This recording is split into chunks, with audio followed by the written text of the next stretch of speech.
Convolution എൻകോഡറിന്റെ introduction പാർട്ടായിരുന്നു. അപ്പൊ അതില് ഓരോന്നും എന്താണ് റെപ്രസെന്റ് ചെയ്യുന്നതെന്ന് പറഞ്ഞു. അപ്പൊ അത് വെച്ചിട്ട് ഒരു കൺവല്യൂഷൻ എൻകോഡറിന്റെ പ്രത്യേകത എന്താണെന്ന് വെച്ചാൽ ഒരു കോഡ് ബ്ലോക്ക് അല്ലെങ്കിൽ ഒരു കോഡ് എന്ന് പറയുന്നത് പ്രസന്റ് മെസ്സേജിനെ മാത്രമല്ല, പക്ഷെ പ്രീവിയസ് M-1 മെസ്സേജ് ബ്ലോക്സിനെ കൂടെ ഡിപ്പെൻഡ് ചെയ്യുമെന്ന് നമ്മൾ പറഞ്ഞു. M എന്ന് വെച്ചാൽ നമ്പർ ഓഫ് ഫ്ലിപ്പ് ഫ്ലോപ്പ് അല്ലെങ്കിൽ നമ്പർ ഓഫ് സ്റ്റേജസ് ആണ്. അപ്പൊ അത് നമ്മളൊരു പ്രൂഫ് പോലെ ഒരു എക്സാമ്പിൾ വെച്ചിട്ട് ചെയ്തു അല്ലെ, D1, D2, D3. അപ്പൊ ഇനി അടുത്തത് നമ്മൾ അതില് എൻകോഡിങ് ടെക്നിക്കിലോട്ട് പഠിക്കാൻ പോവുകയാണ്. എൻകോഡിങ് ടെക്നിക്കില് രണ്ട് രീതിയിൽ എൻകോഡിങ് നമുക്ക് പോസിബിൾ ആണ്. അതായത് encoding of A convolutional code, encoding of A convolution code രണ്ട് രീതിയിൽ നമുക്ക് പറ്റും. ഒന്ന്, അതിൽ ആദ്യത്തെ കേസ് എന്ന് പറയുന്നത് എന്താണ്, ടൈം ഡൊമൈൻ അപ്രോച്ച് ആണ്. ആദ്യത്തെ കേസ് എന്ന് വെച്ചാൽ എന്താണ്, ടൈം ഡൊമൈൻ അപ്രോച്ച് ആണ്. അപ്പോൾ രണ്ടാമത്തെ മെട്രിക്സ് മെത്തേഡ് എന്ന് പറയും, ട്രാൻസ്ഫോം ഡൊമൈൻ അപ്രോച്ച് ഒക്കെ ഉണ്ട്. ഓക്കെ, അപ്പോൾ ടൈം ഡൊമൈൻ അപ്രോച്ചിൽ തന്നെ ഫസ്റ്റ് മെത്തേഡാണ് നമ്മൾ ഇന്ന് പഠിക്കാൻ പോകുന്നത്. ടൈം ഡൊമൈൻ അപ്രോച്ചിൽ തന്നെ ഫസ്റ്റ് മെത്തേഡാണ് നമ്മൾ പഠിക്കാൻ പോകുന്നത്. ഓക്കെ, ടൈം ഡൊമൈൻ അപ്രോച്ചാണ് നമ്മൾ ഡീൽ ചെയ്യാൻ പോകുന്നത്.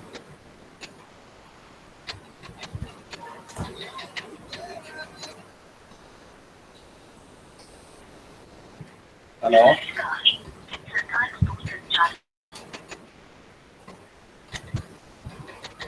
ഓക്കെ.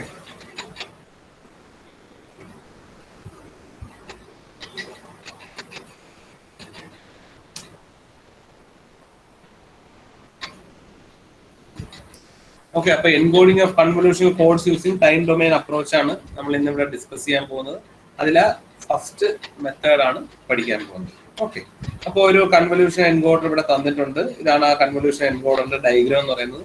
ഈ ഡയഗ്രത്തിൽ നിന്ന് തന്നെ നമുക്ക് ഇതിന്റെ N,K,M വാല്യൂ എഴുതാൻ പറ്റും. ഡയഗ്രത്തിൽ നിന്ന് തന്നെ നമുക്ക് ഇതിന്റെ N,K,M വാല്യൂസ് എഴുതാൻ കഴിയും. ഒരു കൺവല്യൂഷൻ എൻകോഡറിനെ റെപ്രസെന്റ് ചെയ്യുന്നത് സ്മോൾ n, K, M ഉപയോഗിച്ചിട്ടാണ്. അപ്പൊ ഇവിടെ ഒന്നുകിൽ ഒരു ഡയഗ്രാം തന്നിരിക്കും, അതിൽ നിന്ന് നമ്മൾ ഓരോന്ന് കണ്ടുപിടിക്കുകയായിരിക്കും ചെയ്യേണ്ടത്. അല്ലെങ്കിൽ നമുക്ക് കുറെ ഫാക്ടേഴ്സ് തന്നിരിക്കും, അല്ലെങ്കിൽ കുറെ കണ്ടീഷൻസ് തന്നിരിക്കും, അതിൽ വെച്ച് ഡയഗ്രാം വരയ്ക്കാനും പറ്റും. അപ്പൊ ഇവിടെ ആദ്യത്തെ കേസിൽ നമ്മളൊരു ഡയഗ്രാം തന്നിട്ടുണ്ട്, അതിൽ നിന്ന് നമുക്ക് കുറെ കാര്യങ്ങൾ കിട്ടാൻ സാധിക്കും. ഈ ഡയഗ്രാം നോക്കിയാൽ അപ്പൊ നമുക്ക് ഒന്നീ ഡയഗ്രാം വെച്ച് ഫാക്ടേഴ്സ്, അതിൽ നിന്ന് ഫാക്ടേഴ്സ് എന്ന് വെച്ചാൽ ഇതിൽ നിന്ന് ജനറേറ്റർ മെട്രിക്സ് നമുക്ക് കണ്ടുപിടിക്കാം. അപ്പം ഡയഗ്രാം ഉണ്ടെങ്കിൽ അതേപോലെ ഇതിന്റെ N-ന്റെ വാല്യൂ എന്താണ്, K-യുടെ വാല്യൂ എന്താണ്, M-ന്റെ വാല്യൂ എന്താണ് നമുക്ക് അറിയാൻ പറ്റും. നേരെ തിരിച്ചും പറ്റും. ജനറേറ്റർ മെട്രിക്സ്, ജനറേറ്റർ സീക്വൻസ് തന്നിരുന്നാൽ അതിൽ നിന്ന് ആ ഡയഗ്രാം വരയ്ക്കാനും പറ്റും. അതേപോലെ N,K,M തന്നിരുന്നാൽ അതിൽ നിന്നും ഡയഗ്രാം നമുക്ക് വരയ്ക്കാക്കും. അപ്പൊ തിരിച്ചും മറിച്ചും പറ്റും. അപ്പൊ അതിനിപ്പോ ഫസ്റ്റ് ഡിസ്കഷൻ ഇത് നമ്മൾ തന്നെ കുറച്ച് ചിന്തിക്കേണ്ട കേസാണ്. അതുകൊണ്ട് ഇത് നമ്മൾ കൂടുതൽ എക്സാമ്പിൾസ് വർക്ക്ഔട്ട് ചെയ്യും. അപ്പൊ അതിൽ ആദ്യത്തെ കേസിൽ എന്താണെന്ന് വെച്ചാൽ ഡയഗ്രത്തിൽ നിന്ന് കുറെ ഫാക്ടേഴ്സ് കണ്ടുപിടിച്ച് ഞാൻ എൻകോഡിംഗ് ടെക്നിക്ക്, അതാണ് ഫസ്റ്റ് നമ്മൾ ചെയ്യാൻ പോകുന്നത്. ഡയഗ്രത്തിൽ നിന്ന് കുറച്ച് ഫാക്ടേഴ്സ് കണ്ടുപിടിച്ചിട്ട് നമ്മൾ എൻകോഡ് ചെയ്യുകയാണ് ചെയ്യുന്നത്. ഓക്കെ, അപ്പൊ അതിലെ first one convolution encoder using time domain approach ആണ്. രണ്ട് രീതി ചെയ്യാം. ഒന്ന് ഇപ്പം പറഞ്ഞ ഈ കൺവല്യൂഷൻ മെത്തേഡ് ഉപയോഗിച്ച് ചെയ്യാം. രണ്ടാമതൊരു മെട്രിക്സ് മെത്തേഡ് ഉണ്ട്, അത് നമ്മൾ നെക്സ്റ്റ് ക്ലാസ്സിലായിരിക്കും ഡിസ്കസ് ചെയ്യുന്നത്. ഓക്കെ, അപ്പൊ ആദ്യം ഒരു ഫിഗർ തന്നിട്ടുണ്ട്. ഇതാണ് നമ്മളെ ഫിഗർ. ഇതിൽ നിന്ന് നമുക്ക് N-ന്റെ വാല്യൂ എന്താണ്, K-യുടെ വാല്യൂ എന്താണ്, M-ന്റെ വാല്യൂ എന്താണെന്ന് നമുക്ക് എഴുതാൻ സാധിക്കും. N എന്ന് വെച്ചാൽ എന്താണ്, ഇന്നലെ പറഞ്ഞു തന്നെ N is the number of output. It is generally number of modulo 2 adders ആണ്. അപ്പൊ ഇവിടെ ഔട്ട്പുട്ട് എത്ര ഉണ്ടെന്ന് നോക്കുക. That will be the value of N. ഇവിടെ എത്ര ഔട്ട്പുട്ട് ഉണ്ട്, ഇവിടെ C1 ഒരു ഔട്ട്പുട്ട് പോകുന്നുണ്ട്, C2 അടുത്ത ഔട്ട്പുട്ട് പോകുന്നുണ്ട്. So here there are 2 outputs. അപ്പൊ N-ന്റെ വാല്യൂ 2 ആണെന്നുള്ളത് നമുക്ക് കിട്ടിക്കഴിഞ്ഞു. N-ന്റെ വാല്യൂ 2 ആണെന്നുള്ളത് നമുക്ക് കിട്ടി. നെക്സ്റ്റ് വൺ എന്താണ്, K-യുടെ വാല്യൂ എന്താണെന്നുള്ളതാണ്. അപ്പൊ N-ന്റെ 2 നമുക്ക് കിട്ടിക്കഴിഞ്ഞു. ഇനി K എന്ന് പറഞ്ഞാൽ എന്താണ്, K is the number of input bits entering at any time. Number ഒരു സമയത്ത് എത്ര ഇൻപുട്ട് ബിറ്റ് ആണ് എൻട്രി ചെയ്യുന്നു എന്നുള്ളത്. ഇവിടെ നമുക്ക് നോക്കിയേ, ഒറ്റ ഇൻപുട്ട് അല്ലേ വരുന്നുള്ളൂ. ഇവിടെ നമുക്ക് എന്താണ്, ഒരൊറ്റ ഇൻപുട്ടാണ് ഇവിടെ നിന്ന് വരുന്നത് അല്ലെ. അല്ലാതെ ഇവിടെ വേറെ ഒരു സ്ഥലത്തുനിന്നോ അങ്ങനെ 2 സാധനമോ അല്ലെങ്കിൽ 3 സാധനമോ ഒന്നുമില്ല. ഒറ്റ ഇൻപുട്ട്, ഒരു സ്ഥലത്ത് തന്നെയാണ് ഇൻപുട്ട് കൊടുക്കുന്നത്. ആ കൊടുക്കുന്ന ഇൻപുട്ട് നമ്മൾ അറ്റ് എ ടൈം പല സ്ഥലത്ത് കൊടുക്കുന്നെങ്കിൽ പോലും ഈ കൊടുക്കുന്ന സാധനം ഒരേ ഒരു ഇൻപുട്ടാണ്. അതായത് ഇവിടെ എന്തോ കൊടുക്കുന്നത് അത് പല സ്ഥലത്തായിട്ട് കൊടുക്കുന്നുണ്ട്, പക്ഷെ നമ്മൾ എടുക്കുന്ന ഒരേ ഒരു സ്ഥലത്ത് തന്നെയാണ് ഇൻപുട്ട്. അതായത് ഇവിടെ ആയിരിക്കും നമ്മൾ ഇൻപുട്ട് കൊടുക്കുന്നത്. So here number of inputs given at A time എന്താണ്? 1 ആണ്. So the value of K will be 1. അത് കണ്ടുപിടിച്ചു. നെക്സ്റ്റ് വൺ എന്താണ്? എം ആണ്. എം എന്ന് വെച്ചാൽ എന്താണ്? M is the number of stages of shift register or is equal to number of flip flop ആണ്. M is the number of stages of shift register. It is always same as the number of flip flop. കാരണം ഓരോ flip flop ആണ് ഓരോ stages ഉണ്ടാകുന്ന shift രജിസ്റ്ററിൽ. So here the value of M എന്താണ്? ഇവിടെ എത്ര ഷിഫ്റ്റ് രജിസ്റ്റർ ഉണ്ടായിരുന്നു? 1, 2, 3. So the value of M will be 3. അപ്പോൾ ഒരു ഡയഗ്രാം വന്നാൽ നമുക്ക് ഒറ്റയടിക്ക് അതിൽ നിന്ന് എന്ത് കണ്ടുപിടിക്കാകും? N, K, M കണ്ടുപിടിക്കാം. ഇവർ തന്നിട്ടില്ലെങ്കിൽ പോലും നമുക്ക് കണ്ടുപിടിക്കാം. ഓക്കെ, അപ്പൊ ഈ ഡയഗ്രാം തന്നാൽ അതിൽ നിന്ന് നമുക്ക് എന്ത് കണ്ടുപിടിക്കാൻ പറ്റി? എന്നും കെയും എമ്മും കണ്ടുപിടിക്കാൻ പറ്റി. ഇനി ഇവിടെ generator sequence, impulse response, also called generator sequences. Impulse response അല്ലെങ്കിൽ ജനറേറ്റർ സീക്വൻസ് ആണ് കണ്ടുപിടിക്കേണ്ടത്. ഓക്കെ, പ്രോബ്ലം ചെയ്യുമ്പോൾ ഈ ടേംസ് ഒക്കെ ഉണ്ടെങ്കിലും പ്രോബ്ലംസ് ചെയ്യാൻ വളരെ എളുപ്പമാണ്. ജനറേറ്റർ സീക്വൻസ് അല്ലെങ്കിൽ ഇമ്പൾസ് റെസ്പോൺസ് ആണ് നമുക്ക് കണ്ടുപിടിക്കേണ്ടത്. അത് എങ്ങനെയാണ് കിട്ടുന്നതെന്ന് ചോദിച്ചാൽ ഇവിടെ ജനറേറ്റർ സീക്വൻസ് അല്ലെങ്കിൽ ഇമ്പൾസ് റെസ്പോൺസ് എന്താണ് എഴുതിയിരിക്കുന്നത് നോക്കിയേ? G1, G2, G3 etcetera up to GM+1 ആണ്. M എന്ന് വെച്ചാൽ എന്താണ്? M is the number of shift registers. M is the number of shift registers ആണ്. ഇത് എന്താണെന്ന് ചോദിച്ചാൽ, അല്ലെങ്കിൽ ജനറേറ്റർ സീക്വൻസ് ഇവിടെ എന്താണെന്ന് ചോദിച്ചാൽ input output path, input output path through n number of modulo 2 ആഡേഴ്സ്. അപ്പൊ നമുക്ക് സിമ്പിൾ ആയിട്ട് ഒരു കാര്യം പറയാം. ഇൻപുട്ടും ഔട്ട്പുട്ടും തമ്മിലുള്ള പാത്തിനെ റെപ്രസെന്റ് ചെയ്യുന്നതാണ് ജനറേറ്റർ സീക്വൻസ് അല്ലെങ്കിൽ ഇമ്പൾസ് റെസ്പോൺസ് എന്ന് പറയുന്നത്.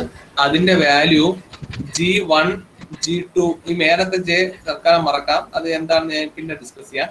G1, G2, G3 etcetera up to GM+1 ആണ്. അപ്പൊ 3 ഷിഫ്റ്റ് രജിസ്റ്റർ ഉണ്ടെങ്കിൽ ഇവിടെ G1 ഉണ്ടാവും, G2 ഉണ്ടാവും, G3 ഉണ്ടാവും, G3+1 G4 വരെ ഉണ്ടാവും. 4 ഷിഫ്റ്റ് രജിസ്റ്റർ ഉണ്ടെങ്കിൽ G1 ഉണ്ടാവും, G2 ഉണ്ടാവും, G3 ഉണ്ടാവും, G4 ഉണ്ടാവും, G5 ഉണ്ടാവും. കാരണം ഇവിടെ ജനറേറ്റർ മെട്രിക്സിന്റെ വാല്യൂ ജനറേറ്റർ സീക്വൻസ് അല്ലെങ്കിൽ ഇമ്പൾസ് റെസ്പോൺസിന്റെ വാല്യൂ അല്ലെങ്കിൽ ഓരോ ടേം എന്ന് പറയുന്നത് എന്താണ്? It varies from G1 to GM+1 ആണ്. അപ്പൊ ഷിഫ്റ്റ് രജിസ്റ്ററിനേക്കാൾ ഒരെണ്ണം കൂടുതലായിരിക്കും ഉള്ളത്. ഇതിപ്പോ ഇക്വേഷൻ വെച്ചിട്ട് ഞാൻ പറയാണ്, പക്ഷെ ഡയഗ്രാം വെച്ച് നമുക്ക് വളരെ സിമ്പിൾ ആയിട്ട് ചെയ്യാൻ സാധിക്കുന്നതാണ്. ഓക്കെ, അപ്പൊ അതുമായി ഇനി അപ്പൊ അതിന്റെ വാല്യൂ എങ്ങനെ കിട്ടുമെന്നുള്ളത് ഡിസ്കസ് ചെയ്യാം. ഇനി സാധാരണ നമുക്ക് ഇവിടെ 2 ഔട്ട്പുട്ട് സീക്വൻസ് ആണുള്ളത്. ആദ്യം കുറച്ച് കാര്യങ്ങൾ ഡിസ്കസ് ചെയ്യാം. ഇവിടെ 2 ഔട്ട്പുട്ട് സീക്വൻസ് ആണുള്ളത്. ഏതൊക്കെയാ? C⁻²1 അതേപോലെ C⁻²2. 2 ആയതുകൊണ്ടാണ് C. അത് എത്രാമത്തെ ഔട്ട്പുട്ട് എന്ന് കാണിക്കുന്നതാണ് ഈ മേലത്തെ 1. അതേപോലെ C⁻² എന്ന് വെച്ചാൽ 2 ഔട്ട്പുട്ട് ഉണ്ട്. ഇവിടെ 3 ഉണ്ടെങ്കിൽ C⁻3യും അവിടെ ഉണ്ടാവും. ക്ലിയർ ആയല്ലോ? ശരി, അപ്പോ ഇവിടെ 2 ഔട്ട്പുട്ട് സീക്വൻസ് ഉള്ളതുകൊണ്ട് we can represent using C⁻1 C⁻2 കൊണ്ട് റെപ്രസെന്റ് ചെയ്യാം. ഇനി ഈ കോഡ് ഔട്ട്പുട്ടിന്റെ കോഡ് കണ്ടുപിടിക്കുന്ന കൺവല്യൂഷൻ ഉപയോഗിച്ചാണ്. നമ്മൾ പണ്ട് ലീനിയർ ബ്ലോക്ക് കോഡ് വെച്ചപ്പോൾ C=D × G എന്ന് പറഞ്ഞ് പഠിച്ചു അല്ലെ? അതേപോലെ തന്നെയാണ് ഇവിടെ വരുന്നത്, പക്ഷെ ഒരു വ്യത്യാസമുണ്ട്. D × G അല്ല, D കൺവല്യൂഷൻ G ആണ് അവിടെ ചെയ്യുന്നത്. C⁻1 എന്ന് വെച്ചാൽ ഫസ്റ്റ് ഔട്ട്പുട്ടിന്റെ കോഡ് വേർഡാണ് ഈ കിട്ടുന്നത്. ഫസ്റ്റ് C⁻1 എന്ന് വെച്ചാൽ ഫസ്റ്റ് ഔട്ട്പുട്ടിന്റെ code encode generate 2 output sequence. അപ്പൊ ഫസ്റ്റ് ഔട്ട്പുട്ടിന്റെ വാല്യൂ എന്ന് വെച്ചാൽ നമ്മൾ കൊടുക്കുന്ന ഇൻപുട്ട് മെസ്സേജ് D എന്ന് വെച്ചാൽ input message into generator sequence of convolution generator sequence of first output. അതായത് ഈ പറയുമ്പോൾ കുറച്ച് കൺഫ്യൂഷനാണ് തോന്നും, പക്ഷെ നമുക്ക് ഇനി ആ ഫിഗർ വെച്ച് പറയുമ്പോൾ എക്സ്പ്ലെയിൻ ചെയ്യുന്നത് നമുക്ക് ആ ഇക്വേഷൻ കൊണ്ട് ഡിസ്കസ് ചെയ്യേണ്ടതുണ്ട്. അതുകൊണ്ടാണ് ഞാൻ അതും പറയുന്നത്, ഡയറക്റ്റ് പ്രോബ്ലത്തിലോട്ട് പോകാത്തത് കൊണ്ടാണ്. ഓക്കെ, അപ്പോ ഇവിടെ C⁻1, ഈ ⁻1ന്റെ ഉപയോഗം എന്തെന്ന് വെച്ചാൽ ഒറ്റ കാര്യമുള്ളൂ. ⁻1 എന്ന് വെച്ചാൽ എത്രാമത്തെ ഔട്ട്പുട്ട് എന്ന് കാണിക്കുന്നു. ഇവിടെ 2 ഔട്ട്പുട്ട് ഉള്ളതുകൊണ്ട് ⁻1 ഉണ്ടാവും, ⁻2 ഉണ്ടാവും. ⁻1 കിട്ടണമെങ്കിൽ ഡി, നമ്മളെ ഡി എന്ന് വെച്ചാൽ മെസ്സേജ് ബിറ്റ് ആണ്. നമ്മളെ മെസ്സേജ് ബിറ്റ് എന്തായാലും ഈ ഫിഗറിൽ തന്നെ അറിയാം, ആ മെസ്സേജ് ബിറ്റ് എന്തായാലും ഒരെണ്ണമാണ് നമ്മൾ കൊടുക്കുന്നത്. ഒരു മെസ്സേജ് ബിറ്റ് ഇവിടെ കൊടുക്കും. So that D will be constant. D constant എന്ന് വെച്ചാൽ നമ്മൾ കൊടുക്കുന്ന വാല്യൂ ആയിരിക്കും. So output of first C1 എന്ന് വെച്ചാൽ ഔട്ട്പുട്ട് ഓഫ് ഫസ്റ്റ് ഔട്ട്പുട്ട് അല്ലെ. ഫസ്റ്റിന്റെ ഔട്ട്പുട്ട് എന്ന് പറഞ്ഞാൽ എന്താണ്?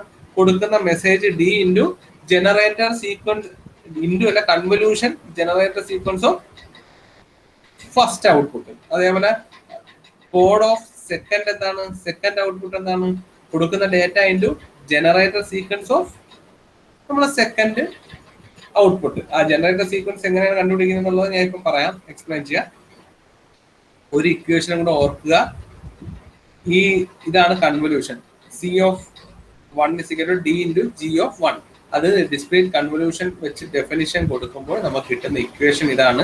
നിങ്ങൾ ഒന്നേ ഇക്വേഷൻ പഠിച്ചു വെക്കുക. ഡിസ്ക്രീറ്റ് കൺവല്യൂഷന്റെ ഇക്വേഷൻ ആണ് CL(J) = σ(i) = 0 to m dl-i(g)i+1 of j. ഈ ഇക്വേഷൻ ഓർത്ത് വെക്കുക. ഇല്ലെങ്കിൽ നമുക്ക് എഴുതി വരുമ്പോൾ നമുക്ക് ഓർക്കാൻ പറ്റും. ഇതിൽ ഇക്വേഷൻ കൺവല്യൂഷൻ ഇക്വേഷൻ ഓർത്ത് വെക്കുക. കൺവല്യൂഷൻ പഠിച്ചിട്ടുള്ളതാണ്. ഡി കൺവല്യൂഷൻ G(1) എന്ന് വെച്ചാൽ അത് ഡിസ്ക്രീറ്റ് കൺവല്യൂഷൻ ചെയ്യുമ്പോൾ നമുക്ക് കിട്ടുന്നത് ഇത് തന്നെയായിരിക്കും. CL(J) = σ(i) = 0 to m dl-i(g)i+i of j. അതായത് ഇവിടത്തെ ഈ ജെ എന്താണ് റെപ്രസെന്റ് ചെയ്യുന്നത് എന്നുള്ളത് ഞാൻ ഓൾറെഡി ഡിസ്കസ് ചെയ്തു. ⁻⁻j എന്ന് വെച്ചാൽ എത്രാമത്തെ ഇൻപുട്ട് എന്നുള്ളതാണ്. ഫോർ എക്സാമ്പിൾ, എനിക്ക് ആദ്യത്തെ ഇൻപുട്ടാണ് കണ്ടുപിടിക്കേണ്ടെങ്കിൽ ആദ്യത്തെ ഔട്ട്പുട്ടാണ് കണ്ടുപിടിക്കേണ്ടെങ്കിൽ j will be 1. രണ്ടാമത്തെ ഔട്ട്പുട്ടിന്റെ സിയിലെ വാല്യൂ ആണ് കണ്ടുപിടിക്കേണ്ടെങ്കിൽ j will be 2. ഇവിടത്തെ കേസിൽ there is only 2 output. So j will be having values 1 and 2. കാരണം ഇവിടെ 2 ഔട്ട്പുട്ടേ ഉള്ളൂ. ആദ്യത്തെ ഔട്ട്പുട്ടാണ് നോക്കുന്നതെങ്കിൽ ഈ ജെയുടെ വാല്യൂ 1 ആയിരിക്കും. അപ്പൊ കറസ്പോണ്ടിങ് ആയിട്ട് ഇവിടെയും 1 കൊടുക്കുക, gi+1 of 1. അടുത്ത സിമിലർലി രണ്ടാമത്തെ ഔട്ട്പുട്ടാണ് കണ്ടുപിടിക്കുന്നെങ്കിൽ ജെയുടെ വാല്യൂ 2 കൊടുക്കുക. അപ്പൊ ഇവിടെ ജെയുടെ വാല്യൂ 2 ഉള്ളൂ. നമുക്ക് ഫിഗറിൽ തന്നെ മനസ്സിലായി. J the given encoder J takes values 1 and 2. ഇനി ഐയുടെ വാല്യൂ എന്താണ്? ഐ വേരീസ് ഫ്രം 0 to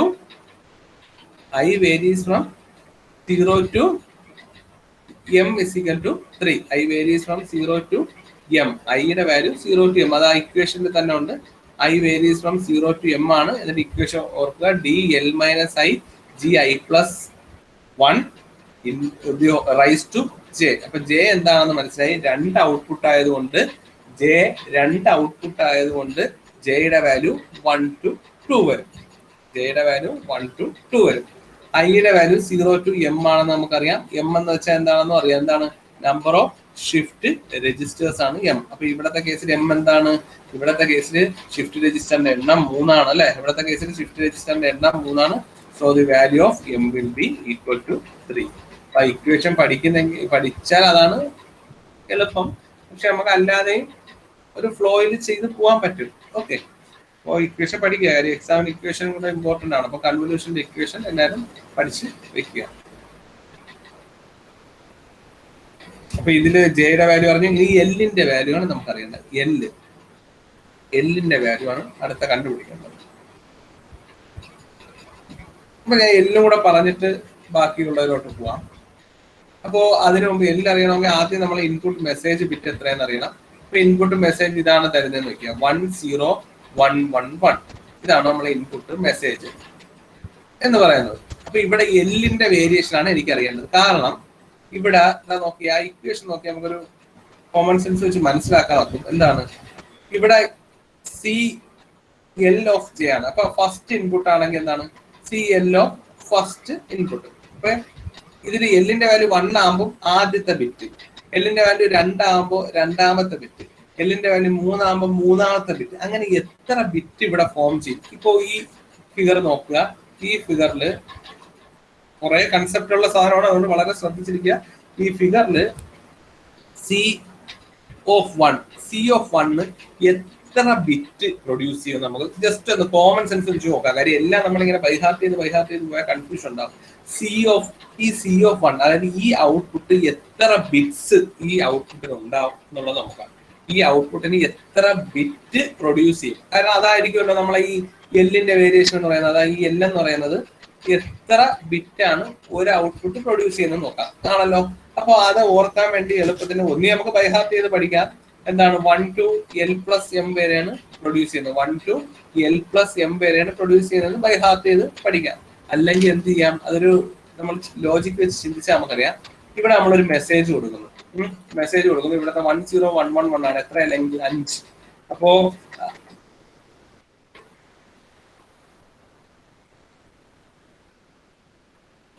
ഇവിടെ ആദ്യത്തെ മെസ്സേജ് 5 ബിറ്റ് മെസ്സേജ് ആണ് ഞാൻ ഇവിടെ കൊടുക്കുന്നത്. 5 ബിറ്റ്സ് മെസ്സേജ് കൊടുത്തു. ഓക്കെ, 5 ബിറ്റ് മെസ്സേജ് കൊടുക്കുമ്പോൾ ആദ്യത്തെ ബിറ്റ് വരുമ്പോൾ കറസ്പോണ്ടിങ് ആയിട്ട് ഒരു വാല്യൂ കിട്ടും, അത് C1.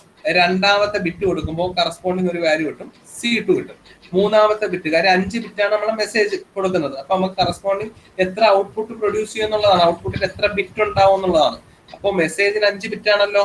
അപ്പൊ മെസ്സേജിന്റെ ആദ്യത്തെ ബിറ്റ് കൊടുക്കുമ്പോൾ ഒരു ഔട്ട്പുട്ട് കിട്ടും, ദാറ്റ് ഈസ് C1 of 1. അടുത്ത രണ്ടാമത്തെ ബിറ്റ് കൊടുക്കുമ്പോൾ നമുക്ക് C2 റൈസ് ടു 1 കിട്ടും. മൂന്നാമത്തെ ബിറ്റ് കൊടുക്കുമ്പോൾ C3 റൈസ് ടു 1 കിട്ടും. നാലാമത്തെ മെസ്സേജ് ബിറ്റ് കൊടുക്കുമ്പോൾ C4 റൈസ് ടു 1 കിട്ടും. അഞ്ചാമത്തെ മെസ്സേജ് കൊടുക്കുമ്പോൾ C5 റൈസ് ടു 1 കിട്ടും. 5 മെസ്സേജും കഴിഞ്ഞല്ലോ. 5 മെസ്സേജും കൊടുത്തപ്പോൾ നമുക്ക് C5 റൈസ് ടു 1 കിട്ടി. ഇനി 5 മെസ്സേജും കൊടുത്തു കഴിഞ്ഞാൽ ഇനി കൊടുക്കാനൊന്നുമില്ല. പക്ഷേ ഔട്ട്പുട്ടിനെ ഡിപ്പെൻഡ് ചെയ്യാൻ വേണ്ടി അവിടെ ഒരു 3 ഫ്ലിപ്പ് ഫ്ലോപ്പ് ഇരിപ്പുണ്ട്. ഇനി നമ്മൾ നേരത്തെ ചെയ്ത കണക്ക് ഇനി ഈ 3 ഫ്ലിപ്പ് ഫ്ലോപ്പിന്റെ വാല്യൂസ് വെച്ചിട്ട് നമുക്ക് ഔട്ട്പുട്ട് കിട്ടണ്ടേ. ഈ നമ്മൾ മെസ്സേജ് കൊടുക്കുമ്പോൾ കറസ്പോണ്ടിങ് 5 ബിറ്റ് ആണ് മെസ്സേജ് എങ്കിൽ 5 ബിറ്റ് ഔട്ട്പുട്ട് കിട്ടും. ഇനി കറസ്പോണ്ടിങ് എത്ര ഷിഫ്റ്റ് രജിസ്റ്റർ ഉണ്ട്, അതിന്റെ അകത്തിരിക്കുന്ന കണ്ടന്റിന്റെ വാല്യൂ അനുസരിച്ച് നമുക്ക് 3 ഔട്ട്പുട്ട് കിട്ടണ്ടേ. നമ്മൾ ഇതിനു മുമ്പ് പഠിച്ചതെല്ലാം വെച്ച് ആദ്യം മെസ്സേജ് ബിറ്റാണ് അയക്കുന്നതെങ്കിൽ പിന്നെ നമ്മൾ അയക്കുന്ന എന്താണ്, റിഡൻഡന്റ് ബിറ്റ് ആണ്. ആ റിഡൻഡന്റ് ബിറ്റ് എവിടെയാണ് സ്റ്റോർ ചെയ്ത് വെച്ചിരിക്കുന്നത്, ഫ്ലിപ്പ് ഫ്ലോപ്പിലല്ലേ സ്റ്റോർ ചെയ്തിരിക്കുന്നത്. അതേപോലെ ഇവിടെ മെസ്സേജ് കൊടുത്തു കഴിഞ്ഞ് ഫ്ലിപ്പ് ഫ്ലോപ്പിൽ കുറെ വാല്യൂ ആണല്ലോ, ആ വാല്യൂസും കൂടെ നമുക്ക് കിട്ടണ്ടേ. അപ്പൊ പിന്നെ 3 വാല്യൂസും കൂടെ നമുക്ക് കിട്ടണ്ടേ. ഈ ഫ്ലിപ്പ് ഫ്ലോപ്പിന്റെ എഫക്ട് കാരണം ഒരു വാല്യൂ കിട്ടണം, ഈ ഫ്ലിപ്പ് ഫ്ലോപ്പിന്റെ ഇത് കാരണം ഒരു വാല്യൂ കിട്ടണം, ഈ ഫ്ലിപ്പ് ഫ്ലോപ്പ് വെച്ചിട്ടുള്ള എഫക്ട് കാരണം. പിന്നെ നമ്മൾ മെസ്സേജ് ഒന്നും കൊടുക്കുന്നില്ല, പക്ഷെ ആദ്യത്തെ വാല്യൂവിന്റെ എഫക്ട് കാരണം ഒരെണ്ണം കിട്ടണം, രണ്ടാമത്തെ വാല്യൂവിന്റെ എഫക്ട് കാരണം കിട്ടണം, മൂന്നാമത്തെ വാല്യൂവിന്റെ എഫക്ട് കാരണം കിട്ടണം. അപ്പൊ ഇവിടെ ഏതുവരെ കിട്ടും, ആദ്യത്തെ ഫ്ലിപ്പ് ഫ്ലോപ്പ്. അപ്പൊ 3 ഫ്ലിപ്പ് ഫ്ലോപ്പ് ഉണ്ടെങ്കിൽ ആദ്യത്തെ ഫ്ലിപ്പ് ഫ്ലോപ്പ് കാരണം ഒരെണ്ണം കിട്ടണം, രണ്ടാമത്തെ ഫ്ലിപ്പ് ഫ്ലോപ്പിന്റെ എഫക്ട്, മൂന്നാമത്തെ ഫ്ലിപ്പ് ഫ്ലോപ്പിന്റെ എഫക്ട്. അപ്പൊ C8 വരെയാണ് കിട്ടുന്നത്. ഈ ഒരു ടെക്നിക്ക് ഉപയോഗിച്ചാൽ നമുക്ക് ചുമ്മാ 1 to Lന്റെ value 1 to L plus M എന്നും പറഞ്ഞ് പഠിക്കണ്ട. കാരണം ഇവിടെ നമുക്കറിയാം 5 മെസ്സേജ് ഉണ്ടെങ്കിൽ 5 മെസ്സേജും കിട്ടും, 3 ഫ്ലിപ്പ് ഫ്ലോപ്പിന്റെ എഫക്ട് കാരണം കൂടെ 3 മെസ്സേജും കൂടെ വരും. 5 കാരണം എന്താണ്, ഫസ്റ്റ് ഒരു ഷിഫ്റ്റ് കൊടുക്കുമ്പോൾ ആദ്യത്തെ എഫക്ട് കിട്ടും, രണ്ടാമത്തെ ഷിഫ്റ്റ് കൊടുക്കുമ്പോൾ രണ്ടാമത്തെ ആ രീതിയിൽ ആലോചിക്കും, രണ്ടാമത്തെ കാരണമുള്ള എഫക്ട് കിട്ടും, മൂന്നാമത്തെ ഷിഫ്റ്റ് കൊടുക്കുമ്പോഴേ ഈ ഫ്ലിപ്പ് ഫ്ലോപ്പിന്റെ എഫക്ട് തീരും. അപ്പൊ 3 ബിറ്റും കൂടെ അധികം കിട്ടും. അപ്പൊ ഇവിടത്തെ വാല്യൂ എത്രയാണ് ഇവിടെ സിയുടെ കിട്ടേണ്ട വാല്യൂ എന്ന് വെച്ചാൽ,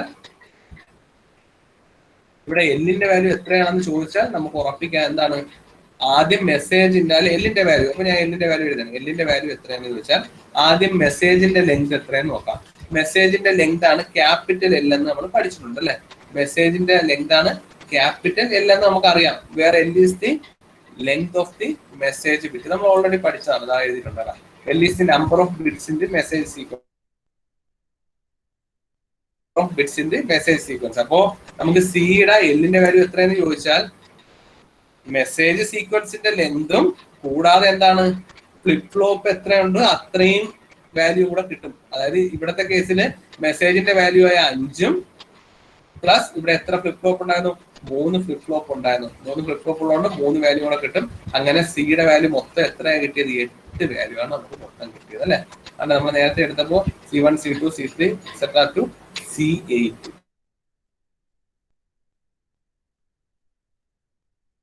മെസ്സേജ് പ്ലസ് ഷിഫ്റ്റ് രജിസ്റ്ററിന്റെ എഫക്ട് കൂടെ വരണം. സോ മെസ്സേജിന്റെ ലെങ്ത് പ്ലസ് ഷിഫ്റ്റ് രജിസ്റ്ററിന്റെ ലെങ്തും കൂടെ ചേർന്നിട്ട് എന്ത് ചെയ്യണം, ഷിഫ്റ്റ് രജിസ്റ്ററിന്റെ ലെങ്തും കൂടെ ചേർന്നിട്ടാണ് ഇവിടുത്തെ എല്ലിന്റെ വാല്യൂ. ക്ലിയർ ആവുന്നുണ്ടല്ലോ?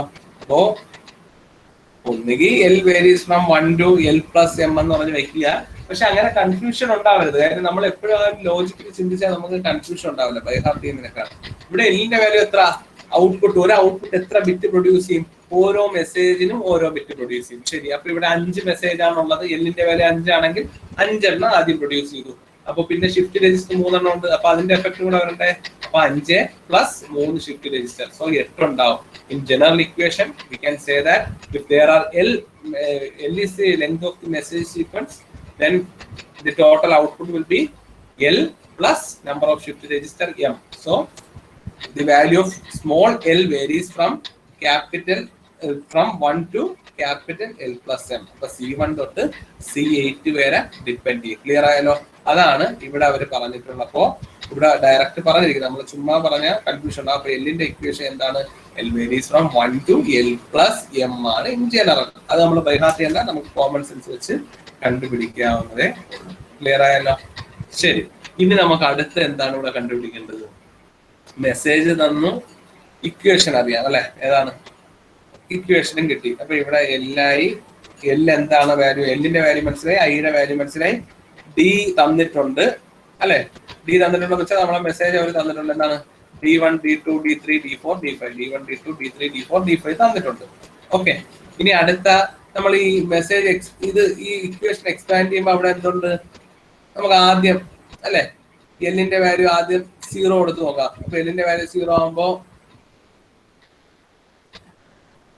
സോറി, എല്ലിന്റെ വാല്യൂ 1 2 അല്ലേ? അപ്പൊ എല്ലിന്റെ വാല്യൂ 1 കൊടുത്ത് നോക്കാം. അപ്പൊ 1 കൊടുക്കുമ്പോ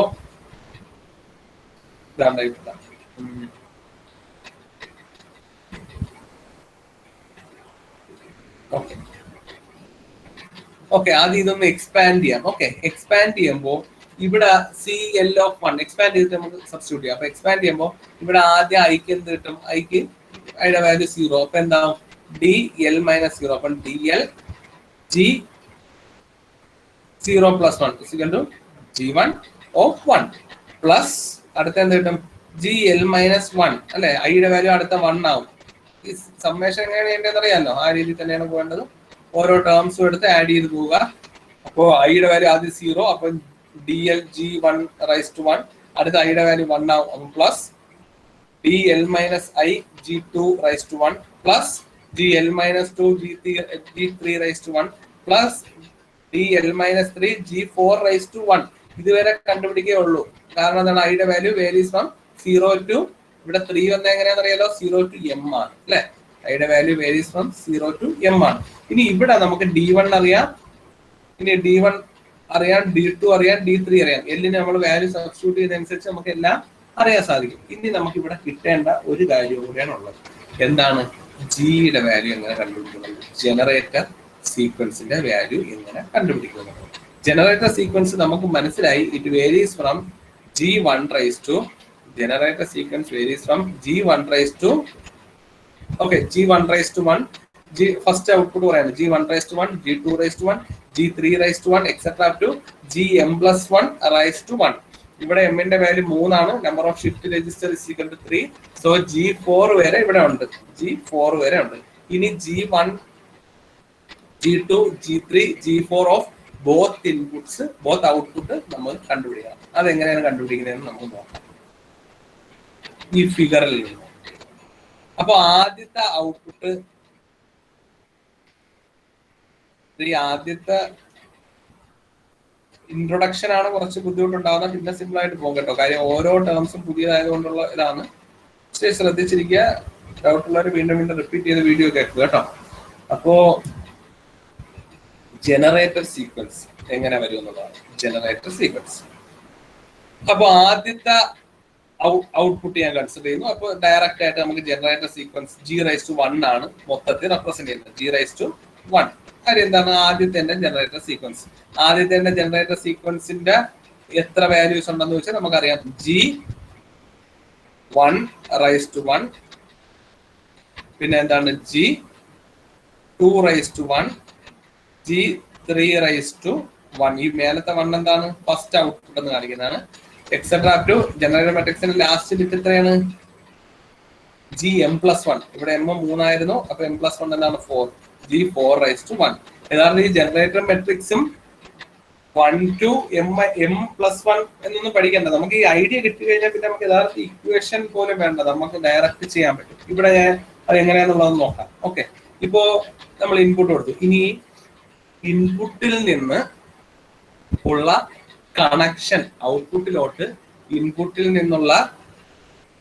നിന്ന് ഔട്ട്പുട്ടിലോട്ട് ഏതൊക്കെ കണക്ഷൻ ഉണ്ട് അത് സൂചിപ്പിക്കുന്നതാണ് ജനറേറ്റർ മാട്രിക്സ്. ഇൻപുട്ടിൽ നിന്ന് ഔട്ട്പുട്ടിലോട്ട് ഏതൊക്കെ കണക്ഷൻ ഉണ്ട് അത് സൂചിപ്പിക്കുന്നതാണ് എന്തെന്ന് പറയുന്നത് ജനറേറ്റർ മാട്രിക്സ്. ഇൻപുട്ടിൽ നിന്ന് ഔട്ട്പുട്ടിലോട്ട് ഏതൊക്കെ കണക്ഷൻ ഉണ്ട് അത് സൂചിപ്പിക്കുന്നതാണ് ജനറേറ്റർ മാട്രിക്സ്. അപ്പൊ നമ്മളത് ഈ ഇൻപുട്ട് ഇവിടെ നിന്ന് തുടങ്ങിയാണ് ഫസ്റ്റ് പോയിന്റ്. അപ്പൊ ഓരോ ഫ്ലിപ്പ് ഫ്ലോപ്പിന്റെയും തുടക്കവും അവസാനവും എന്നുള്ള കണക്ഷൻ ആണ് നോക്കുന്നത്. അപ്പൊ നമ്മള് ഫസ്റ്റ് ഔട്ട്പുട്ട് ആണല്ലോ എടുക്കുന്നത്. ഫസ്റ്റ് ഔട്ട്പുട്ടിൽ ഫസ്റ്റ് പോയിന്റ് ഇതാണല്ലോ ഫ്ലിപ്പ് ഫ്ലോപ്പിന്റെ ഫ്രണ്ട്, ഇതാണല്ലോ ഫസ്റ്റ് പോയിന്റ്. ഇവിടെ നിന്ന് കണക്ഷൻ ഉണ്ടോ? ഫസ്റ്റ് ഔട്ട്പുട്ടിലോട്ട് ഈ പോയിന്റ് കണക്ഷൻ ഉണ്ടോ? ഉണ്ട്. അതാണ് ഞാൻ ഈ വരച്ചിരിക്കുന്നത്. So G1 will be equal to 1. രണ്ടാമത്തെ പോയിന്റ് എന്ന് വെച്ചാൽ ഇത് ഈ ആദ്യത്തെ ഫ്ലിപ്പ് ഫ്ലോപ്പ് തുടങ്ങിയല്ലോ, ആ ഫ്ലിപ്പ് ഫ്ലോപ്പിന്റെ ഇപ്പുറത്തെ വശം റൈറ്റ് സൈഡ്. ഓക്കെ, തുടക്കമായി. ഇനി അടുത്ത സൈഡായി. അടുത്ത പോയിന്റ് ഏതാണ്? ഇവിടെ ഒരു പോയിന്റ് ആയി. രണ്ടാമത് ഈ പോയിന്റ് അല്ലെ, കാരണം എന്താണ് ഫ്ലിപ്പ് ഫ്ലോപ്പിന്റെ തുടക്കമായി. നെക്സ്റ്റ് പോയിന്റ് നമുക്ക് ഫിഗർ തന്നെ അറിയാം. രണ്ടാമത്തെ പോയിന്റ് ഇതാണല്ലോ. ഈ പോയിന്റിൽ നിന്ന് ഫസ്റ്റ് ഫ്ലിപ്പ് ഫ്ലോപ്പിലോട്ട് ഫസ്റ്റ് ഔട്ട്പുട്ടിലോട്ട് വല്ല കണക്ഷൻ ഉണ്ടോ? ഇല്ല, ഒരു കണക്ഷൻ ഇല്ല. കണക്ഷൻ ഉണ്ടായത് ഇങ്ങനെ ഒരു സാധനം വന്നനെ. ഇവിടെ ഒന്നും ഇല്ല. That means there is no connection from this point. ഇത് രണ്ടാമത്തെ പോയിന്റിന് കണക്ഷൻ ഇല്ല. അപ്പൊ എളുപ്പത്തിൽ വേണമെങ്കിൽ ഞാൻ മാർക്ക് ചെയ്യാം. ആദ്യത്തെ സ്ഥലം ഇതാണ് ഫസ്റ്റ് പോയിന്റ്. രണ്ടാമത്തെ പോയിന്റ് ഇതാണ്. മൂന്നാമത്തെ പോയിന്റ് സ്വാഭാവികമായിട്ട് ഈ ഫ്ലിപ്പ് ഫ്ലോപ്പിന്റെ ഇപ്പുറത്തെ വശം ഇതാണല്ലോ മൂന്നാമത്തെ പോയിന്റ്. മൂന്നാമത്തെ പോയിന്റിൽ നിന്ന് കണക്ഷൻ ഉണ്ടോ? ഉണ്ട്. അതിലെ ഈ പോയിരിക്കുന്ന മൂന്നാമത്തെ പോയിന്റിൽ നിന്ന് കണക്ഷൻ ഉണ്ടോ? ഉണ്ടല്ലോ. സോ അപ്പൊ ആദ്യത്തിൽ നിന്ന് കണക്ഷൻ ഉണ്ട്, 1 ആയി. രണ്ടാമത്തെ കണക്ഷൻ ഇല്ല. സോ G2⁻1 0 ആണ്. മൂന്നാമത്തെ കണക്ഷൻ ഉണ്ട്. സോ G3⁻1 1 ആയി. നാലാമത്തെ പോയിന്റ് ഏതാണ്? സ്വാഭാവികമായിട്ട് ഈ ഫ്ലിപ്പ് ഫ്ലോപ്പിന്റെ ഔട്ട്പുട്ട് ഈ സാധനം. ഇവിടെ ആയാലും കുഴപ്പമില്ല, നമുക്കറിയാം. ഒരേ പോയിന്റ് എടുത്താൽ മതി. ആ കണക്ഷൻ കണ്ടിന്യൂ ചെയ്ത് പോയത്. ഇതാണ് ഫോർത്ത് പോയിന്റ്. കണക്ഷൻ ഉണ്ടോ? ഉണ്ട്. ഇതായി പോയിരിക്കുന്നത്. So it's value will B 101. അപ്പോ G1⁻1 വാല്യൂ നമുക്ക് കിട്ടി. G2⁻1 വാല്യൂ കിട്ടി. G3⁻1 വാല്യൂ കിട്ടി. G4⁻1 വാല്യൂ കിട്ടി. അപ്പോൾ നമുക്ക് ജനറേറ്റർ മെട്രിക്സിന്റെ ബൈഹാർട്ട് ചെയ്യേണ്ട കാര്യം യഥാർത്ഥം ഇല്ല. എന്താണ് generator matrix varies from G1 to G4 എന്ന് അറിയണ്ട. നമുക്ക് ഈ ഫിഗർ നോക്കിയാൽ അറിയാം. അതാ നോക്കിയേ, ആദ്യത്തെ കണക്ഷൻ ഇവിടെ നിന്ന് ഫ്ലിപ്പ് ഫ്ലോപ്പിന്റെ ഫ്രണ്ട് നിന്ന്, അടുത്ത ഈ ഫ്ലിപ്പ് ഫ്ലോപ്പിന്റെ ബാക്ക്, അടുത്തത് 3 ഇവിടെ, അടുത്ത 4 കണക്ഷനിലെ വരയ്ക്കാക്കോ. വേറെ ഏതെങ്കിലും കണക്ഷൻ വരയ്ക്കാക്കോ? 1 2 3 4. സോ ആ ഫിഗർ വെച്ച് തന്നെ നമുക്കറിയാം ജനറേറ്റർ മെട്രിക്സ് ഏതുവരെ പോകും? G4 വരെ പോകും. അതിൽ കൂടുതൽ കണക്ഷൻ വരയ്ക്കാക്കോ.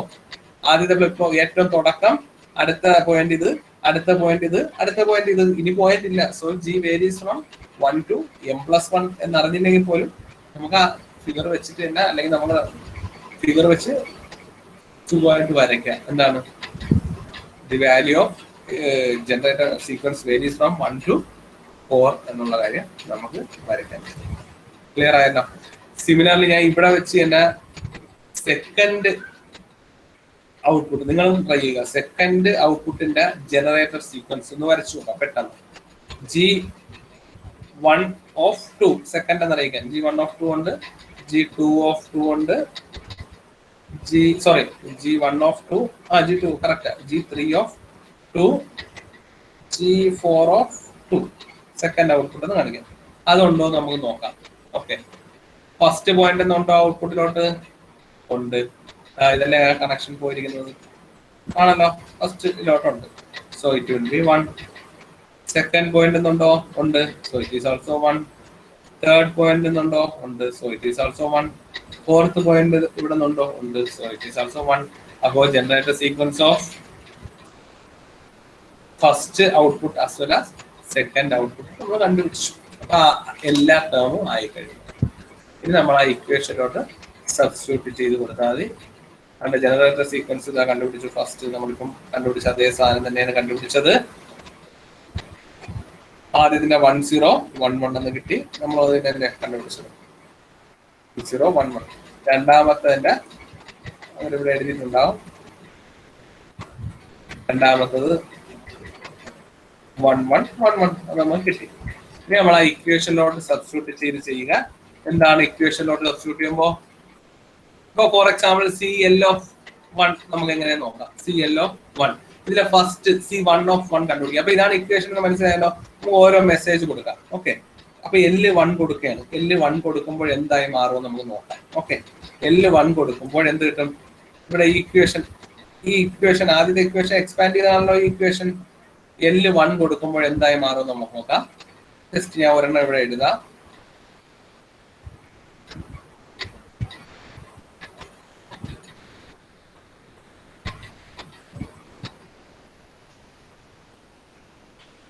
C1(1) ഫസ്റ്റ് ബിറ്റ് ആകുമ്പോൾ എന്ത് കിട്ടും? Lന്റെ വാല്യൂ 1 അല്ലേ? അപ്പൊ D1 G1(1) okay, plus DL-1. Lന്റെ value എന്താണ്? 1. 1 - 1 എന്താണ്? 0. D0. ആക്ച്വലി ഇനി അങ്ങോട്ട് നമുക്കറിയാം. ഓക്കെ, ഞാൻ എഴുതാം. ആദ്യത്തെ ഞാൻ എഴുതാം. D0 G2(1) പ്ലസ് അടുത്ത എന്താണ്? L-2 ആകുമ്പോൾ Lന്റെ വാല്യൂ എന്താണ്? 1. 1 - 2 ആകുമ്പോൾ D(-1). ആ രീതിയിൽ പോകും. നമ്മൾ ആദ്യത്തേതായതുകൊണ്ടാണ് ഞാൻ ഇങ്ങനെ എഴുതിയത്. D-1 G3(1). ഇതിൽ യഥാർത്ഥ D0 എന്ന് പറഞ്ഞൊരു വാല്യൂ ഇല്ല. ഡിയുടെ വാല്യൂ ഏത് തൊട്ട് ഏത് വരെയാണ്? D1 to D5 ഉള്ളൂ. അതുകൊണ്ട് D1-ൽ താഴെ, കാര്യം ഇനി അങ്ങോട്ട് കുറഞ്ഞാണ് വരുന്നത്. D1-ൽ താഴെ വരുന്നതൊന്നും ഇത് കണ്ട് ഇതെല്ലാം 0 ആയിരിക്കും. D0 എന്ന് പറഞ്ഞൊരു സാധനം ഇല്ല. That means it is 0. D(-1) ഇല്ല. It is also 0. സോ ഇവിടുത്തെ ഇക്വേഷൻ ആക്ച്വലി D1 G1(1) വരും. അഥവാ ഈ ഇക്വേഷൻ ആരെങ്കിലും എക്സാമിന് വിട്ടുപോയാൽ, ഒരിക്കലും വിട്ടുപോകരുത്. അങ്ങനെ മറന്നുപോയാലും ഒരു സിമ്പിൾ ഫ്ലോ വെച്ച് നമുക്ക് ചെയ്യാം. ഇപ്പോൾ ഇവിടെ L വന്നാൽ ഇവിടെ L-ൽ നിന്ന് തുടങ്ങും. Generator matrix L. അപ്പൊ C1 ആണെങ്കിൽ, അല്ലെങ്കിൽ CL(1), CL ആണ് വന്നത്. ഓക്കെ, അപ്പൊ ആലോചിച്ചാൽ ഇവിടെ CL ആണ് വന്നെങ്കിൽ ഇവിടെ DL-ൽ നിന്ന് തുടങ്ങും. DL ആവും. പിന്നെ ജനറേറ്റർ മെട്രിക്സ് സാധാരണ പോലെ വരും. G1(1). അടുത്തത് ഇവിടെ L എന്ന് തുടങ്ങി, അടുത്ത L-1. ഇവിടെ ജനറേറ്റർ മെട്രിക്സ് പഴയതുപോലെ G2(L), അടുത്ത G3(1), G4(1). ജനറേറ്റർ മെട്രിക്സ് ഇങ്ങനെ കൂടി പോകും. ഇവിടെ L ആയതുകൊണ്ട് ഇവിടെ ഡിയുടെ L ആണ്. പിന്നെ D കുറഞ്ഞു വരും. അപ്പൊ അഥവാ ഇക്വേഷൻ മറന്നുപോയാലും ഒറ്റ ഫ്ലോ ആലോചിക്കുക.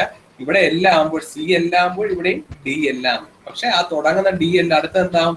DL-1 ആവും.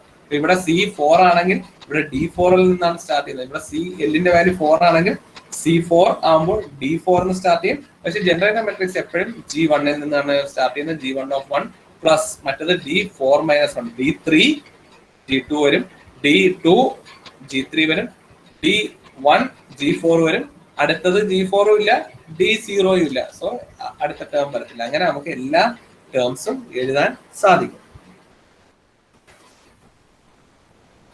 അപ്പോ ഫോർ L = 1 ഇക്വേഷൻ കൊടുത്തപ്പോൾ C1(1) D1 ഞാൻ നേരത്തെ പറഞ്ഞത് കിട്ടി. ബാക്കി എല്ലാം 0. So value will be 1 into D1-ന്റെ വാല്യൂ. ഇനി നമുക്ക് ആ വാല്യൂ സബ്സ്റ്റിറ്റ്യൂട്ട് ചെയ്താൽ മതി. D1-ന്റെ വാല്യൂ എന്താ? 1. G1(1) നമുക്ക് കിട്ടി. G1(1)ന്റെ വാല്യൂ 1 എന്ന് കിട്ടി. ഇതാ നോക്കി, ഇത് G1(1) കിട്ടി. D1-ന്റെ വാല്യൂവും കിട്ടി 1. So 1 into 1 = 1. അപ്പൊ ആ വാല്യൂ കിട്ടി. ഇനി സിമ്പിൾ സബ്സ്റ്റിറ്റ്യൂഷൻ. അതേപോലെ C2(1) ആകുമ്പോൾ എന്താണ്? ഇവിടെ 2 ആണെങ്കിൽ ഇവിടെ 2. ആ ഇക്വേഷൻ സബ്സ്റ്റിറ്റ്യൂട്ട് ചെയ്താണ്. ആ ഇക്വേഷൻ അറിയാമെങ്കിൽ ഡയറക്റ്റ് സബ്സ്റ്റിറ്റ്യൂട്ട് ചെയ്താൽ മതി. അല്ലെങ്കിൽ ഞാൻ ഈ പറഞ്ഞ ഒരു ഫ്ലോ വരും. ഇവിടെ 2 ആണെങ്കിൽ ഇവിടെയും 2. ജനറേറ്റർ മെട്രിക്സ് എപ്പോഴും തുടക്കം G1(1) ഇനി അടുത്ത 2 ആണെങ്കിൽ ഇവിടെ 1 ആവും.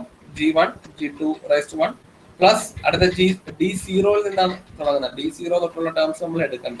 സോ ഇറ്റ് ഈസ് D2-ന്റെ വാല്യൂ നമ്മൾ നോക്കുക. കണ്ടുപിടിച്ചതിൽ നിന്ന് എന്താണ്? D2-ന്റെ വാല്യൂ 0 ആണ്. കണ്ടോ, D2-ന്റെ വാല്യൂ 0. സോ 0 into ജി 1/1 അത് 1 ആയിരുന്നു, പ്ലസ് 1 D1ന്റെ വാല്യൂ 1 ആണ്. 1 ഇൻറ്റു G2ന്റെ വാല്യൂ എത്രയാണ്? 0 ആണ്. So it is 0 + 0 = 0. ഇവിടെ ഒരു കാര്യം മറക്കണ്ട, നമ്മൾ പഠിച്ചിട്ടുള്ള എല്ലാത്തിനും പ്ലസ് എന്ന് പറഞ്ഞാൽ എക്സോർ അഡീഷൻ ആണ്, അല്ലെങ്കിൽ മോഡുലോ 2 അഡീഷൻ ആണ്. കാര്യം 1 + 1 നമ്മൾ ഒരിക്കലും 2 എഴുതാകൂല, കാരണം ഇവിടെ 1 ഉം 0 മാത്രമേ ഉള്ളൂ. അപ്പൊ അത് മാത്രം ഓർക്കുക. കാര്യം മൂന്നാമത്തെ കേസ് നോക്കുമ്പോൾ നിങ്ങൾക്ക് അത് ക്ലിയർ ആവും. എന്താണ്, ഒരു 2 മിനിറ്റ്സിനുള്ളിൽ തീരും കേട്ടോ. അപ്പൊ C3/1 ഇതേപോലെ D3 G1/1 plus D2 G2/1 plus G1 G3/1. ഇനി ഇതിന്റെ താഴെ ഉണ്ട് യഥാർത്ഥത്തിൽ G4 എഴുതാം, പക്ഷെ D0 എഴുതേണ്ടി വരും. D0യുടെ ആവശ്യം നമുക്കില്ല, കാരണം D1 തൊട്ട് സ്റ്റാർട്ട് ചെയ്യുന്നുള്ളൂ. അങ്ങനെ വാല്യൂ കിട്ടും 1 + 0 + 1. 1 + 1 2 അല്ല, XOR addition. So it is 0. 1 + 1 modulo 2 addition, it is 0. അങ്ങനെ എല്ലിന്റെ വാല്യൂ എല്ലാം വെച്ച് നമുക്ക് C8 വരെ കണ്ടുപിടിക്കാം. C8 വരെ നമുക്ക് കിട്ടും. C8 വരെ കിട്ടിയാൽ നമുക്ക് അത് ടോപ്പ് ആഡറിന്റെ ഔട്ട്പുട്ട് സീക്വൻസ് എന്ത് കിട്ടും? ടോപ്പ് ആഡറിന്റെ ഔട്ട്പുട്ട് C(1) എന്ന് പറഞ്ഞാൽ അതാണ് first bit C1(1), second C2(1), third C3(1), fourth C4(1), അടുത്ത C5(1), അടുത്ത C6(1), C7(1), C8(1). നമ്മൾ കണ്ടുപിടിച്ച സാധനം അത് നമ്മൾ അതേപോലെ എഴുതി. സിമിലർലി ജെയുടെ വാല്യൂ 2 ആകുമ്പോൾ എന്ത് കിട്ടും? ബോട്ടം ഔട്ട്പുട്ടിന്റെ ഇക്വേഷൻ കിട്ടും. സിയുടെ വാല്യൂ 2 ആകുമ്പോൾ CL(2) സിഗ്മ i = 0 to 3 വരും. ഈ മേലത്തെ ഇത് മാത്രം മാറും. ഇവിടെ ആകെ വ്യത്യാസമുള്ളത് എന്തിനാണ്? ജനറേറ്റർ സീക്വൻസ് ഓഫ് സെക്കൻഡ് ആണ് നോക്കേണ്ടത്. നമ്മൾ 1 ഉം 2 ഉം കണ്ടുപിടിച്ചു, അതുകൊണ്ട് അത് ബുദ്ധിമുട്ടില്ലാണ്ട G(1) ഓൾറെഡി ഇതാ കണ്ടുപിടിച്ച് വെച്ചിട്ടുണ്ട്. അതേപോലെ G(2) നമ്മൾ ഇതാ കണ്ടുപിടിച്ചിട്ടുണ്ട്. So this is G(2). അപ്പൊ അതിന്റെ വാല്യൂസിന് മാത്രമേ മാറ്റമുള്ളൂ, ഡേറ്റയുടെ വാല്യൂസിനൊന്നും മാറ്റമില്ല. അപ്പൊ നമ്മള്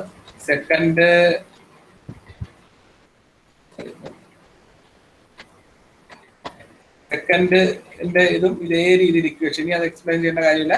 GL ഈ മേലത്തെ റൈസ് മാത്രമേ മാറുന്നുള്ളൂ, ബാക്കിയൊക്കെ സെയിം ആണ്. L വരുമ്പോൾ L തന്നെ വരും. ആദ്യത്തെ G1 തന്നെ സ്റ്റാർട്ട് ചെയ്യും. അടുത്തത് ഡിയുടെ L ആയിരുന്നെങ്കിൽ അതിന്റെ അടുത്തത് L-1, L-2 അങ്ങനെ പോകും. ജനറേറ്റർ മെട്രിക്സ് 1 എന്ന് സ്റ്റാർട്ട് ചെയ്യും, 2 ആവും, 3 ആവും, 4 ആവും. അപ്പോ അതിലും നമ്മൾ എന്ത് ചെയ്യുക? C(1) കണ്ടുപിടിക്കുക, C(2) അല്ലെ, Lന്റെ വാല്യൂ സബ്സ്റ്റിറ്റ്യൂട്ട് ചെയ്ത് 1 കണ്ടുപിടിക്കുക, 2 കണ്ടുപിടിക്കുക, 3 കണ്ടുപിടിക്കുക, 4 കണ്ടുപിടിക്കുക, 5, 6, 7, 8. അപ്പോ മേലത്തെ 8 സീക്വൻസും കിട്ടി, താഴത്തെ 8 സീക്വൻസും കിട്ടി. ഇനി ഇത് ട്രാൻസ്മിറ്റ് ചെയ്യുന്നത് ഒരു സിംഗിൾ കോഡ് വരായിരിക്കും. ഇപ്പൊ 2 ഔട്ട്പുട്ട് ഉണ്ടെങ്കിലും നമ്മൾ ട്രാൻസ്മിറ്റ് ചെയ്യുന്നത് എന്താണ്? ഒരൊറ്റ ഔട്ട്പുട്ട്.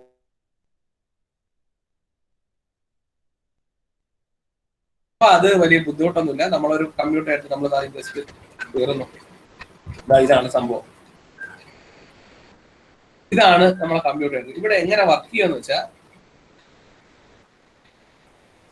ഈ കമ്പ്യൂട്ടറിൽ എന്ത് ചെയ്യുന്ന വെച്ചാൽ, ഇവിടത്തെ ആദ്യത്തെ ബിറ്റ്, താഴത്തെ ആദ്യത്തെ ബിറ്റ്, ഇവിടത്തെ രണ്ടാമത്തെ ബിറ്റ്, താഴത്തെ രണ്ടാമത്തെ ബിറ്റ്, ഇവിടത്തെ മൂന്നാമത്തെ ബിറ്റ്, താഴത്തെ മൂന്നാമത്തെ ബിറ്റ്, ഇവിടത്തെ നാലാമത്തെ ബിറ്റ്, താഴത്തെ നാലാമത്തെ ബിറ്റ്. അപ്പൊ ഇങ്ങനെ വൈബ്രേറ്റ് ചെയ്യും. അപ്പൊ ഇവിടെ ഇരിക്കുന്ന സാധനം ആദ്യം ഇവിടെ വരും, അടുത്ത ഇവിടെ വരും, വീണ്ടും മേൽ വരും, വീണ്ടും താഴെ വരും, വീണ്ടും മേൽ വരും, വീണ്ടും താഴെ വരും. അങ്ങനെ ഒരു വൈബ്രേഷണൽ മൂവ്മെന്റ് ആണ് അവിടെ നടക്കുന്നത്. അതുകൊണ്ട് എന്ത് സംഭവിക്കും? അതുകൊണ്ട് സംഭവിക്കുന്ന കാര്യം എന്ന് വെച്ചാൽ,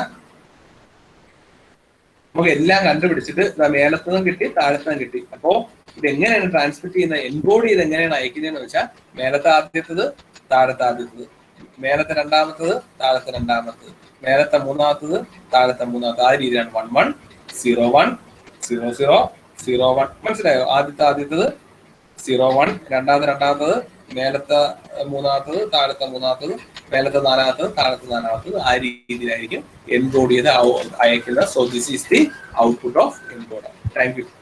ഡൗട്ട്സ് ഉണ്ടെങ്കിൽ ചോദിക്കാം. മതിയാവും.